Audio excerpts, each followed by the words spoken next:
This is your PowerPoint for the modern age and how the modern age has influenced this debate that we're having about whether humans control nature or if nature ends up controlling human beings.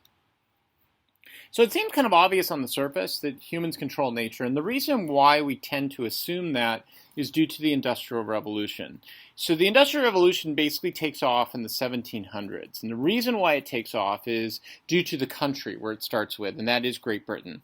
Great Britain was the first country to take off, and the reason why a lot of historians think this is the case, well actually there are multiple reasons, is number one, Britain had a large deposit of coal in its northern area of the island. Coal was extremely important for moving us away from that old biological regime into this new territory for human beings where we could start controlling nature because of our switch over to a new form of energy. Coal allowed for an intense amount of heat that could then be used to boil water and turn it into steam, and then you could compress it in some kind of tank or box system that would allow for movement. Another reason why Britain probably was the first place for the Industrial Revolution was due to its political stability. When Britain was going through its Industrial Revolution, France and what at that time period was Prussia, today what we call Germany, were going through numerous different political revolutions that didn't allow for the stability and certainty for an economic evolution to take place. And last off, because Britain was so small, it could create an internal system of railroad transportation that allowed for the ease of transporting people, of transporting goods and services, and most importantly, transporting coal, energy, from one part of the island to the next.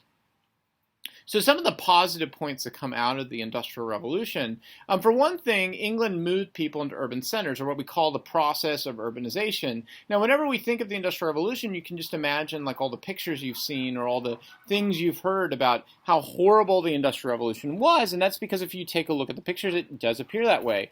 People had very poor living standards. Yet if we take a look at this issue as an absolute growth, not what we call a relative growth, so an absolute growth meaning how did people start off and what did they move to? Well, they moved from farming areas into cities. Because of that, their living standards went up. Living in farming areas, you were living much closer to barely surviving. When you moved into urban centers, there were many more opportunities for people. Even if those opportunities relative to us today are not all that good, they were very much better than what people had out in the farmlands.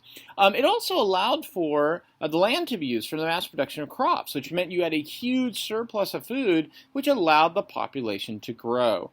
And along with that, a new middle class arose in England. As you started to form more and more businesses, people moved from the lower classes into the middle class. The development of cities also led to new forms of education, and eventually even sanitation standards went up. Wasn't true at the beginning. In fact, one of the stories about this time period in England was that people would walk around in England with umbrellas.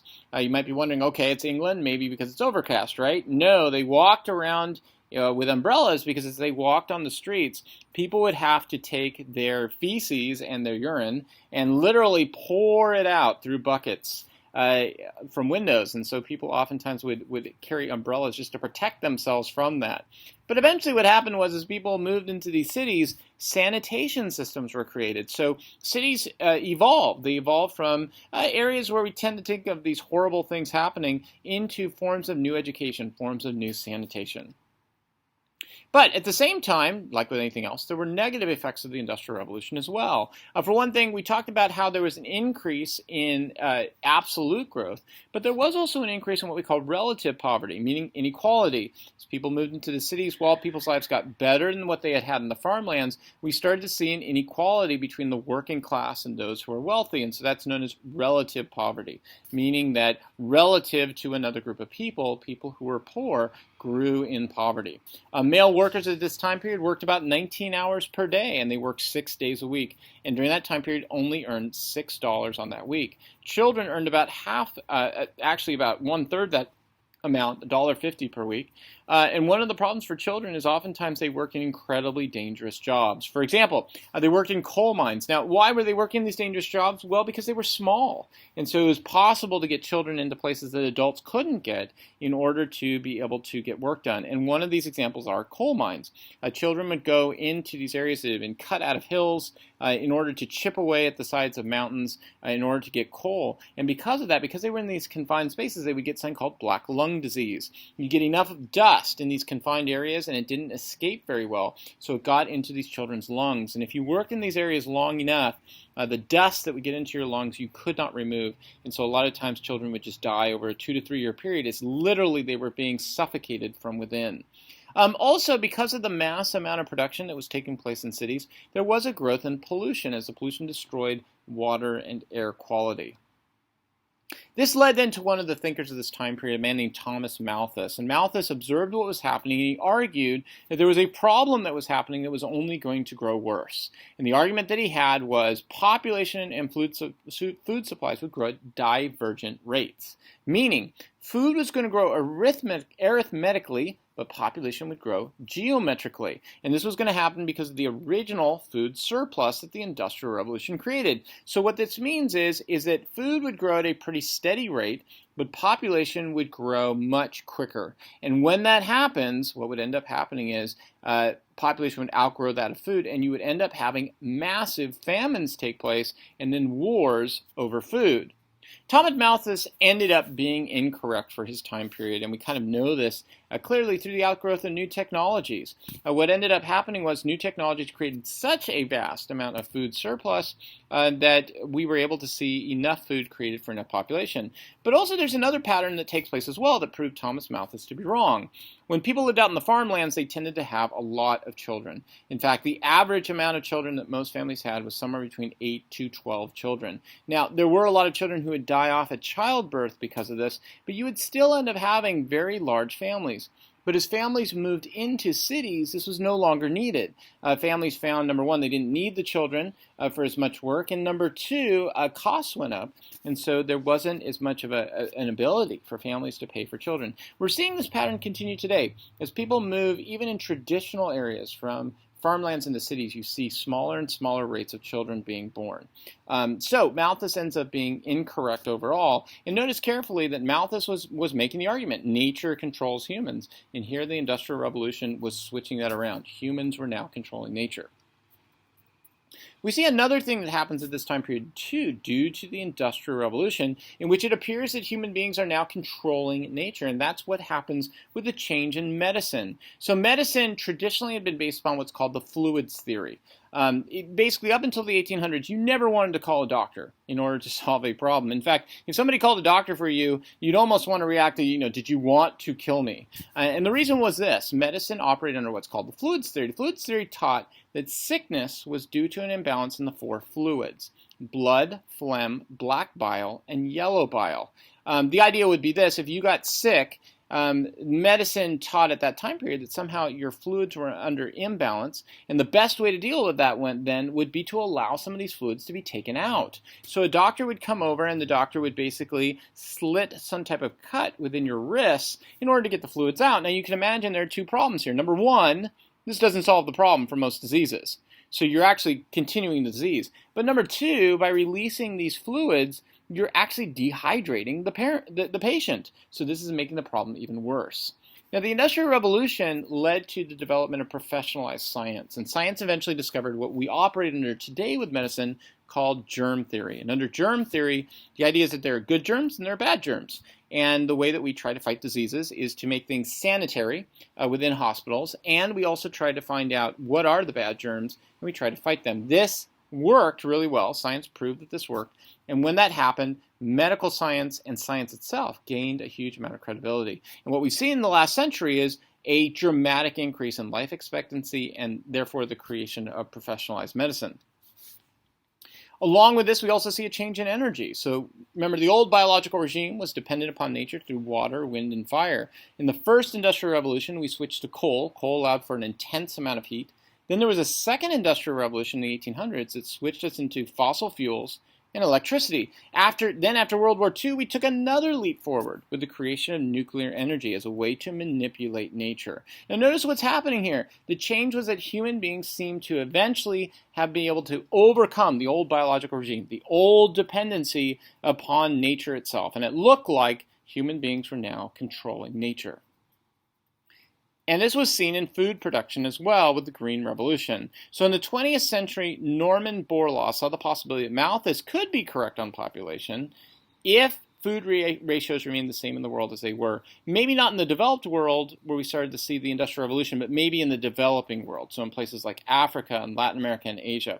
So he developed this theory about genetically modified foods. If he could modify foods and allow for more resistant crops, maybe it was possible to mass produce foods on a global scale. And he succeeded. Borlaug is credited for saving millions of people's lives, probably even more than that, probably hundreds of millions of people's lives. There have been some problems that have come along with this. In order to do this kind of mass production of crops, you really have to use a ton of water. And so there has been a problem of moving water in other directions from where populations are. Also, there's been a problem of pollution of water due to the use of pesticides.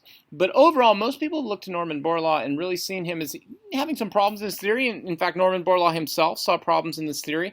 But overall, it did allow for the creation of a massive amount of food in order to save millions and billions, really, of people's lives from starvation.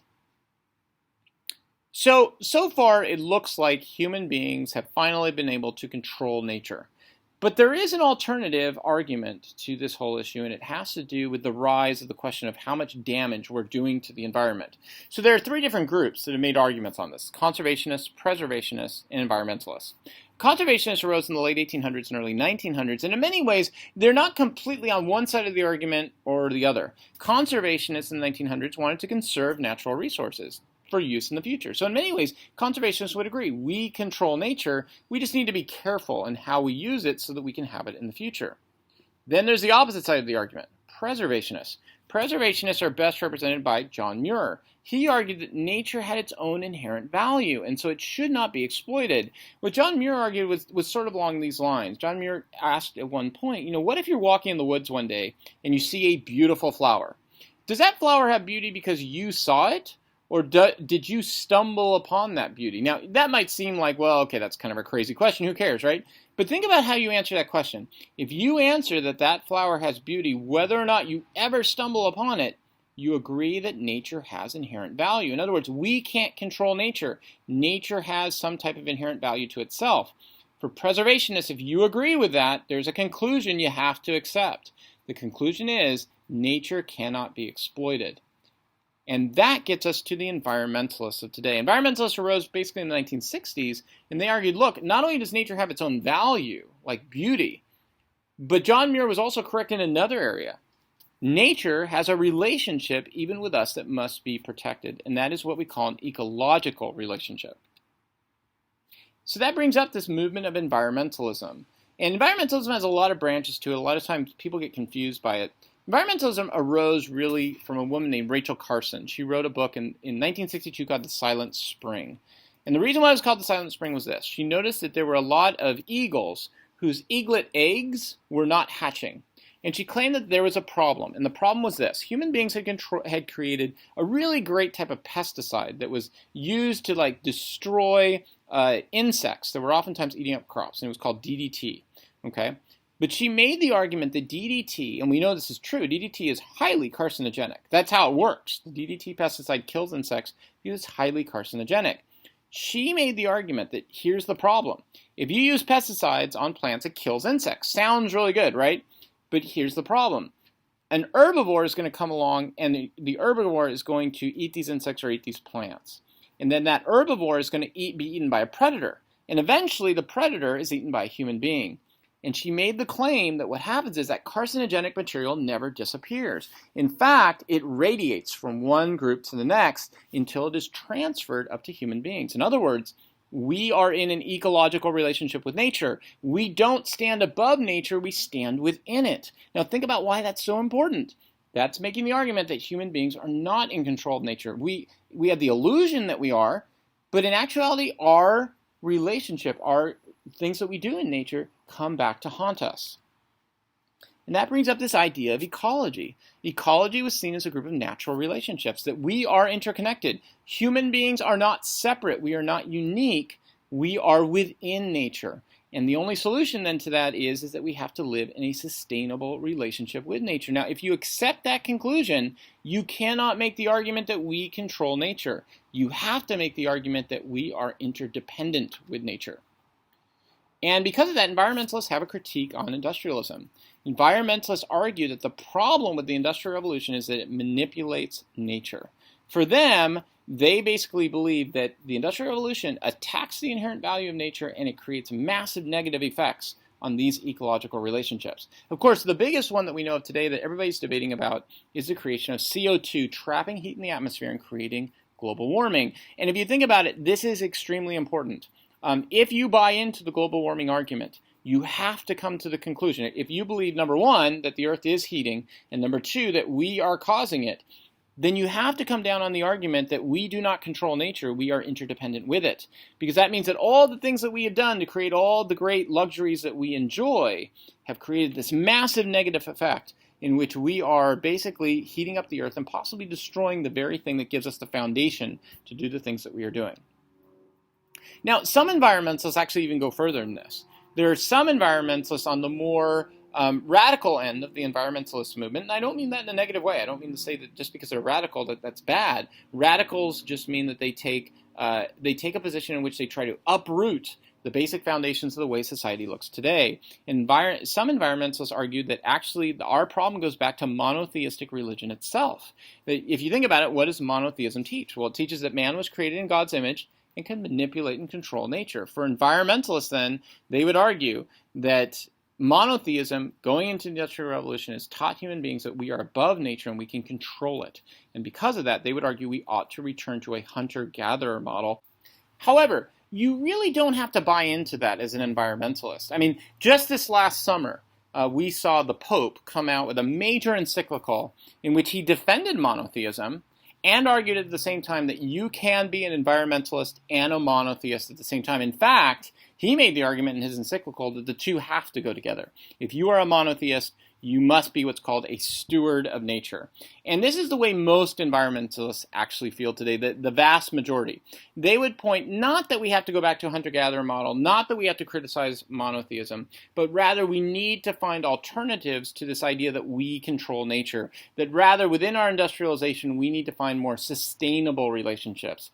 So one alternative would be to, say, tax carbon energy. We could tax it out of existence, raise taxes over time on it, use that tax money in order to invest to create alternative energies. A second alternative is to use free markets themselves to create alternative energies. What you would do is create something called a carbon trading system. So what would happen here is that the government would set quotas on how much carbon you are allowed to use.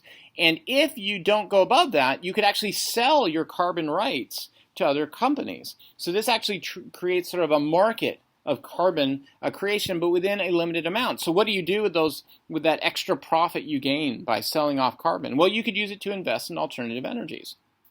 The point here is to use money from taxes or trade to create these alternative energies so that we can start competing with fossil fuels based on solar, wind, and possibly nuclear energy. So the developing versus the developed world, well, this actually becomes really difficult when we're looking at these two regions. So it's one thing for us to make the argument that we ought to do environmentalism, but actually this can get very difficult when we're dealing with different regions of the world. So one region of the world is what we call the developed world. These are countries that used markets and industry to develop economically. They're places like North America, Northern Europe. Okay, these are areas that have already developed. The idea for them to have to move over to sort of like a sustainable model could possibly work. I mean, this could possibly be a very, maybe not easy transition, but a possible transition. And the reason why is we've already seen increased suburbanization, higher living standards, higher life expectancy. We would just have to change over and adapt in our model. The problem really is for the developing world. They tend to be in the southern hemisphere, not always, but most often they are in the southern hemisphere, and they are trying to follow the model of the developed world. Well, what was the model of the developed world to get to the place that it was? Using fossil fuels. So if they have to use alternative energies, that's a massive amount of investment. And the question that comes up is that really a possibility for them? So what about industrialism? Where do we end up in all this? The big debate remains for us about industrialism itself. Is it really an inherent problem to human existence due to its polluting effect? Or has it been a positive for the creation of new technologies, medicines, and rising living standards? Also, the issue is raised. Is it possible for the developing world to develop along a different model than what the developed world is already gone across. If we want to do sustainable development, we are going to have to use alternative energies. Is that really a possibility for the developing world? And before you answer that question, think about how tough this is. If we were to say on the one hand, well, yeah, the developing world should be able to do this. They just should be able to. Well, the developed world itself is having a hard time investing in alternative energies. It's pretty expensive to do it. Can the developing world really do that? Now, on the other hand, you might just fall down on the opposite argument and say, yeah, saying the developing world, they need to use fossil fuels. And that's just the way it works. If that's true, think about the areas of the world we're talking about. China and India are some of the biggest populations on Earth. If they start demanding fossil fuels at the same rate that America and Northern Europe demanded at, think about the price of fuel and think about the amount of pollution we are going to start putting up into the air. It will be massive. And we're already seeing this. Take a look at China's air quality today, and you can see the problem. So it brings us right back to this issue. Who is in control? Nature or human beings?